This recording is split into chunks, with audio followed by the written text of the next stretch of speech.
وإذا أنعمنا على الإنسان أعرض ونأى بجانبه وإذا مسه الشر كان يئوسا قل كل يعمل على شاكلته فربكم أعلم بمن هو أهدى سبيلا ويسألونك عن الروح قل الروح من أمر ربي وما أوتيتم من العلم إلا قليلا رب اشرح لي صدري ويسر لي أمري واحلل عقدة من لساني يفقه قولي فالحمد لله والصلاة والسلام على رسول الله وعلى آله وصحبه أجمعين السلام عليكم ورحمة الله وبركاته.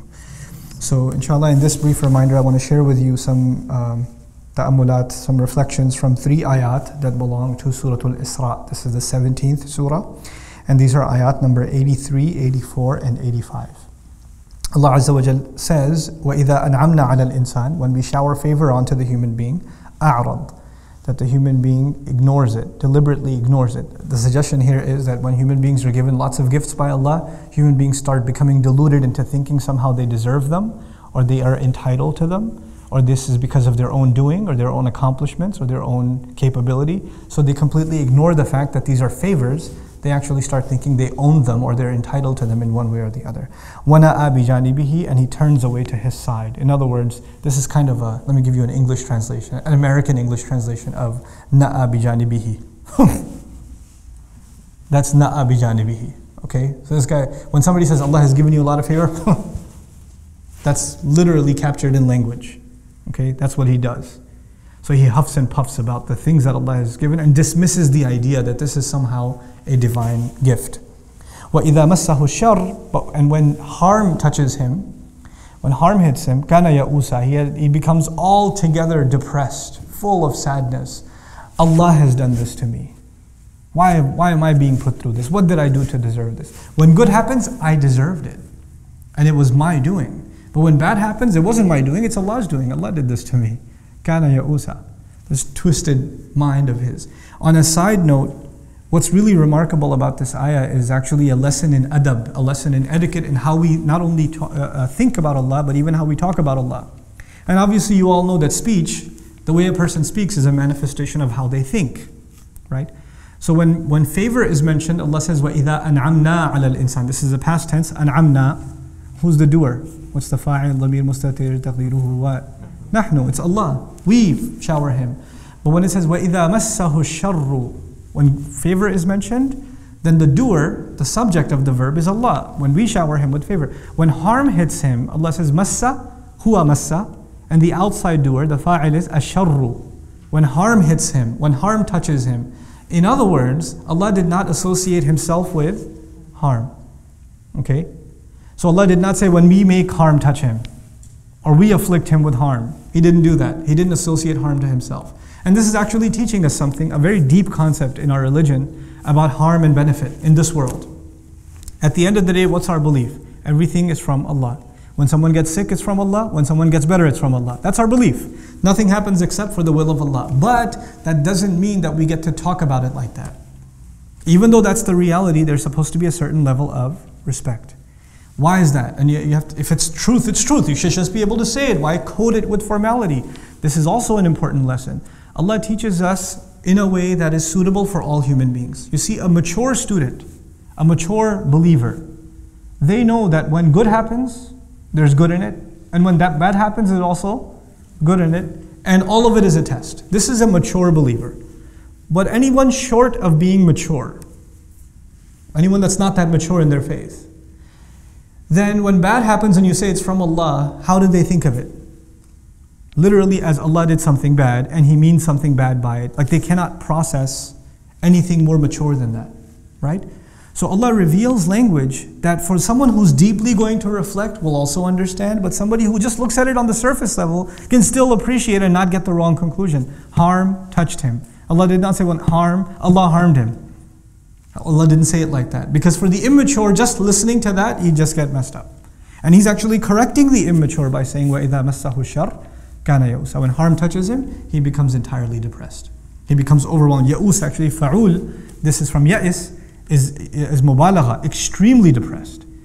You know, there are some people who are used to success.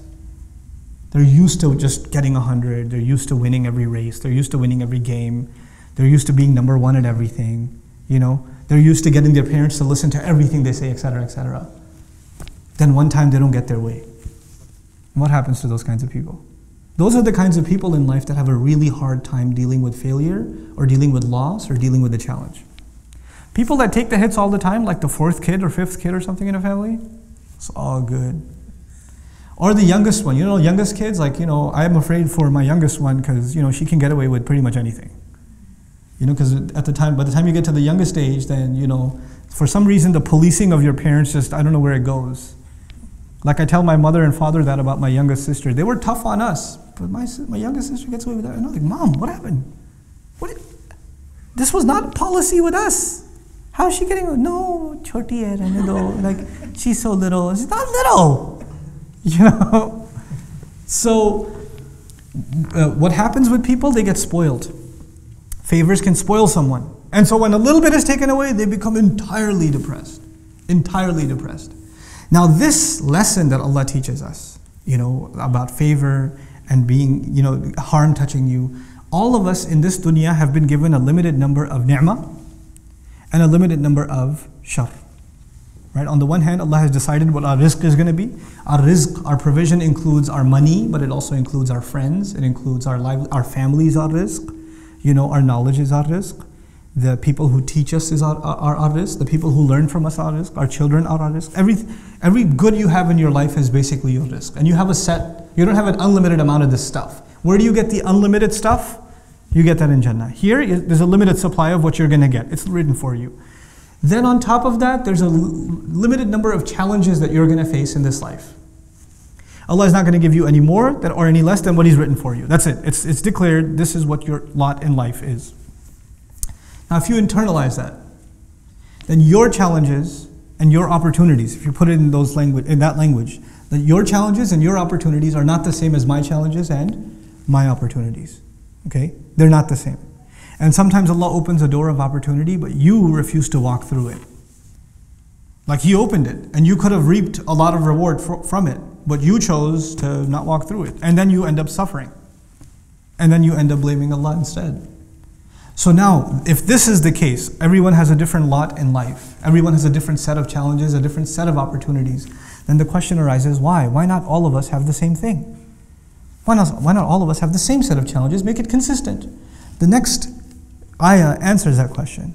He says, قُلْ كُلٌّ يَعْمَلُ عَلَى شَاكِلَتِهِ. Tell them, let everyone work. Everyone should work. كُلٌّ يَعْمَلُ actually means everyone should try to work. When a mudari' becomes a sifa, it's actually in the meaning of trying to do something. Everybody should try to work on their shakila. Now what is shakila? Shakl in Arabic is form.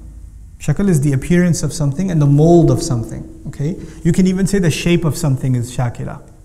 In a figurative sense, you can call it, I use psychological terminology now, your predisposition. You're pre-programmed a certain way. Some people have a good sense of humor, some people are very serious, some people are oriented towards science, others towards literature, some are very artistic, some are, they have a hard time figuring out what they are, but but they know how to have a good time. There are people with different personalities, different shakilat, you can say. Allah says everybody, first of all, recognize what Allah has given you, what kind of personality Allah has given you, and then work in accordance with that. In other words, shakila, you see the ta marbuta at the end, makes it actually a marra, meaning an instant, an individual thing. Not two people have the same shakila. Allah made personalities very, very, very different. And everybody should try to figure out what their personality is like as much as they can. And then in accordance with that, figure out what is the most they can make of their opportunities. What are the most they can, and what are the challenges in their personality, what are some shortcomings they have, and how can they overcome them. This is actually a very powerful concept at the individual level, but it's so powerful that Allah in another place in the Quran even describes this at the level of nations. One of the names for nations in the Quran, وَجَعَلْنَاكُمْ شُعُوبًا وَقَبَائِلَ لِتَعَارَفُوا. Shu'uban comes from the word sha'ab or shu'bah in Old Arabic, which actually means a dent or a crack in a wall. An imperfection is a sha'b. It's an imperfection. As if to say every nation has some Some good qualities, but some quirks. And nations have to get to know each other so they learn from each other's strengths. Because one nation's strength is another nation's weakness, and one nation's weakness is another nation's strength. In my culture, there are some things that are really bad. I should learn from another nation. Like if I'm a Desi, our dietary habits are really bad. So maybe I should learn from another nation that has much healthier eating practices, whose 70-year-olds go jogging, where our 40-year-olds are on a cane. So maybe there's something wrong with our culture that we can learn from another culture. That's at the level of nations even. But even at the level of an individual, if someone's able to recognize their weaknesses, then they're able to make connections, make friends, put themselves around people that cover for that weakness. That they recognize that weakness and they cover for that weakness. You see, if you surround yourself with people that have the same weaknesses as you, they have the same problem as you. Like if you have a terrible sense of humor, you have no restrictions on your sense of humor, and you become friends with other people who also have no breaks in their sense of humor, not very good things will come out of that relationship. Maybe someone in this relationship should have what? Some sense of, okay guys, that's enough. Let's cut it out. You see what I'm saying? Somebody has to be there. But by the way, if everybody's super serious, and you're serious and all your friends are super, that's a very depressing life. You need somebody to stir things up.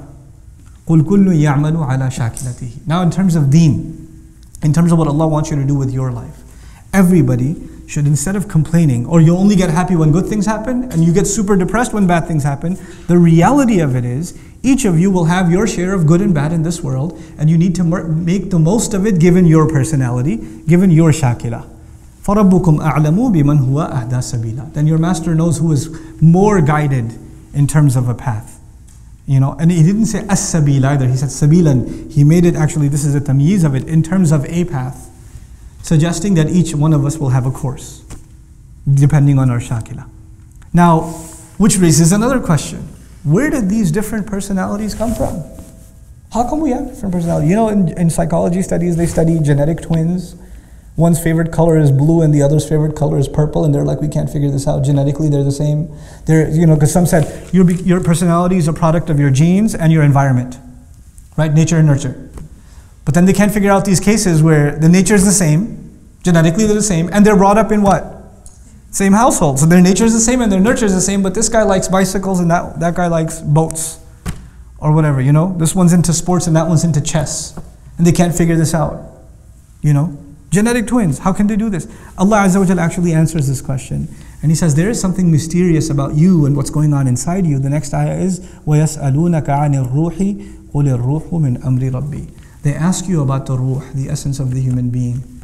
By the way, ruh, interesting word in Arabic, associated with rawh, like farawhun wa rayhan, joy, pleasure, contentment, satisfaction.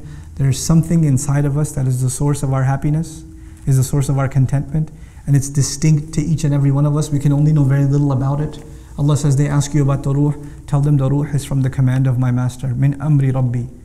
Shah Waliullah Dehelvi rahimahullah used to argue that there are two worlds of Allah's doings. There's the alamul khalq and alamul amr. Alamul khalq, the world of creation, and the world of command. And what he meant by that is that Allah created this universe, a physical universe, in which there are certain laws that govern it. It's dictated by time, for instance. When you plant a seed in the ground, it doesn't just pop up into a tree, right? There's a process by which it turns into a tree. A baby doesn't just turn into a man overnight or a woman overnight. There's a process, there's a time. And this is the world of khalq. Allah made things with tadarruj in the world of khalq. There's a process and progression in the world of khalq. But there's the alam of al-amr. There's the world of amr, where Allah commands something and it comes into full formation to perfection when? Instantaneously. Like the angels are from what? Alam al-amr. The ruh is from what? Alam al-amr. The Quran is from Alam al-amr. Right? So there's this unseen world where things happen. They're first of all not limited by time like we think of time. They're not limited by distance like we think of distance. They're not limited by process like we think of process. It's its own entity, the world of al-amr, the amr of Allah. Which is why, when amr is mentioned, إِنَّمَا أَمْرُهُ إِذَا أَرَادَ شَيْئًا أَنْ يَقُولَ لَهُ كُنْ فَيَكُنْ. When He says amr, He gives the amr that it should be, and it comes into existence immediately. It happens immediately. That's the world of Allah's amr. And these two worlds seem to be separate most of the time. In us as human beings, we actually have, our physical growth is from alam al-khalq, and our spiritual entity belongs to alam al-amr. Prophets alayhimu salatu wasalam are teaching people, but their teachings come from where? Alam al-amr. And the miracles that they're given, which break alam al-khalq, because they belong to alam al-amr, right? So the fire stops burning in Ibrahim alayhi salam's case, that's from the amr. Now Allah is saying that your ruh, something inside you, belongs to alam al-amr. قُلِ الرُّوحُ مِنْ أَمْرِ رَبِّي. It's from the amr of my Rabb. And how much do we know about angels? How much do we really know about, the world of amr? Not much. We can have some idea that whatever Allah tells us we can have, otherwise it's entirely unseen and unexperienced to us. So actually what we're learning then is, there is something inside of us, inside of you and inside of me, that is the essence of my personality, and yet I know about it very little. وَمَا أُوتِيتُم مِّنَ الْعِلْمِ إِلَّا قَلِيلًا. You have been given about knowledge, from within its knowledge, within knowledge itself, very, very little. There's something inside us so powerful that we can't even know it ourselves. Now, think about this in retrospect. The human brain, the physical brain. This is not a ruh. This is just some gray matter and some electrical signals going off between microscopic cells over here. This stuff, how much do neuroscientists know about the brain? After all this research, they tend to say we know almost nothing. We're only beginning to scratch the surface. And that's within alam of what? Al-khalq. So how are we going to know anything really about alam al-amr, the ruh? So what Allah is teaching us then is that we have to go on this expedition. When you work towards your predisposition, you will discover more about yourself. You will not discover who you are until you put yourself to work. And this is the lesson I want to leave you with. Young people nowadays, especially young people nowadays, say, I don't know what I should do. Ustad, tell me what I should do.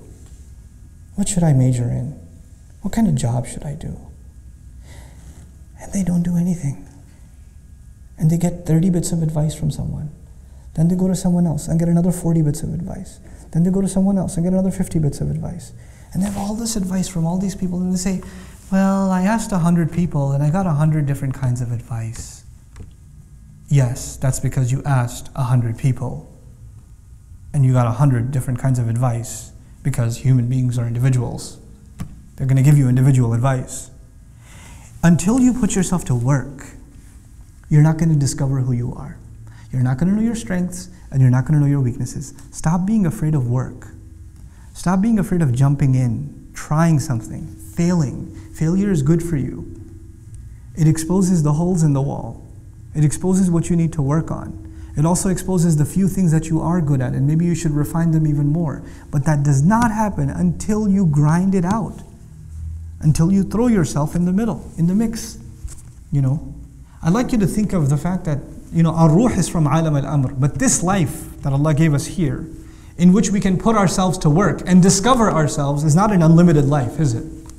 So between coming of age and sleep, and then old age where you pretty much become senile, we don't have a lot of years to figure ourselves out, to put ourselves to work. So don't be afraid to try things. Allah has given us this incredible adventure in the world. Don't be scared to try stuff. The fact that you've taken the adventure to try to learn Arabic is cool, but this is just the beginning. Try things in business. Try things in your education. Try things in, try a different kind of job. Try things. And if you live your life just afraid, I'm not sure if it's going to work or not. I'm not sure if I'm going to succeed at that or not. Those are the kinds of people that will only sit on the sidelines and not do anything in life. You have to stop being afraid of failure. You have to work on your shakila. You have to let go of that inhibition. And once you let go of it, amazing things will happen in your life. When you stop being depressed about failures. My favorite student, I've taught, Dream's been around for now 5, you guys are year number 5, it's crazy. You guys are year number 5. One of my favorite students of all time, I'm not going to name him. You know what his problem was? Allah created him not to learn Arabic. That's what I say about him. He's my favorite student. I love him to death. This guy, no matter how hard, and he studied harder than anyone else I know. Day in, day out. He's sitting in class, breaks, everybody else is playing ping pong or slapping each other. He's studying. People are taking lunch breaks. He's studying. He's buried in the notes. He's buried in review. He's always asking questions, studying. He's got piles and piles of notebooks that are filled up with his notes, and get another one and another one and another one. His hand's starting to hurt. No, I'm not going to use a laptop because that's for lazy people. I'm going to study. And he's one of my close friends. He and I used to hang out a lot before. I was like, hey, why don't you come learn some Arabic? He goes, yeah, I'll do it. And he jumps in. And then now during the year, I call him, hey, you want to go hang out, get some pizza or something? No, bro, I got to study. I'm his teacher during the day. And at night, I'm telling him, hey, you want to go hang out? No, bro, I got to study. Thanks a lot. Click. And he, on so many exams, failed miserably. But I don't feel bad for him at all. That is effort worth doing. And there are people who did not apply themselves and got easy hundreds. And first of all, I don't even think it was worth their time, the education they received. And I don't respect what they did. I respect what he did. I'm going to try something and I'm going to give it my best. I'm not going to run at the first sign of failure. I'm not just going to walk away and just do something else. You know, where there's this idea that even the line of work you're going to do, the career, the pursuits you're going to make, the efforts you're going to make, so long as you find them enjoyable, you should do it. The moment you have a boring day or two, you should be like, I need to do something else. I'm going to move on to something else. Really? Really? This is not Jannah. You have good days and bad days. This life is like that. When favors are being showered, everything's happy. I'm perfect. This is the way I need to be. And the moment things don't go your way, kana ya'usa. You become super depressed. I don't know if this is the thing for me. I don't know if I should even be doing this. It happens to students. They fail one test. Or no, not fail. Sorry, got a 95. Astaghfirullah al-azim. How will you show your face to your parents? Who will marry you now that you have a 95? You know? I don't know if I should drop out now because it's not even worth it anymore. Are you serious? Grow a spine. Grow a thick skin. Apply yourself in whatever you do. And this is not just about your studies at the program, at Dream. This is beyond that. In life, have that attitude. Whatever you jump into, really dive in. Dive all in. Yes, seek counsel, but don't over-seek counsel. Don't keep getting advice and not doing anything. You know, you have a few people in your life you can trust. And sometimes some people, you know, they get into this habit where they like to get advice from people. They know they're going to get two different answers. Because they live off of the confusion. They feed off of it. They use that as a scapegoat to not do anything. Well, he said this, but you said this. And they wait for you to say something and say, but he said this. You could have told me that before I told you anything, but you know what? Seek advice, but seek advice with a purpose. And seek advice with some trust. You shouldn't just ask random people. By the way, if you're seeking contradictory advice from people, you know what that says? That says, first of all, you have no confidence, number one. And number two, it says you don't trust people. You don't trust them. Why are you asking their advice if you want an alternative opinion? You don't have to take everybody's opinion. You don't have to take my opinion, or Sheikh Omar Sulaiman's opinion, or Sheikh Abdul Nasir's opinion, or anybody's opinion for that matter. You consider their opinion and you make your own judgment. But once you make your own judgment, فَإِذَا عَزَمْتَ, when you make a decision, فَتَوَكَّلْ عَلَى اللَّهِ, trust Allah and move on with life. Trust Allah. This is how you get to discover yourself. And that's actually a very important lesson in life that Muslims, all of you, have to internalize, and inshallah ta'ala, great things will come for you in life and for the benefit of others in your life if you internalize this. Barakallahu li wa lakum fil Qur'an al-Hakim wa nafa'ani wa iyyakum bil ayat wa dhikr al-Hakim. Wassalamu alaikum wa rahmatullahi wa barakatuh.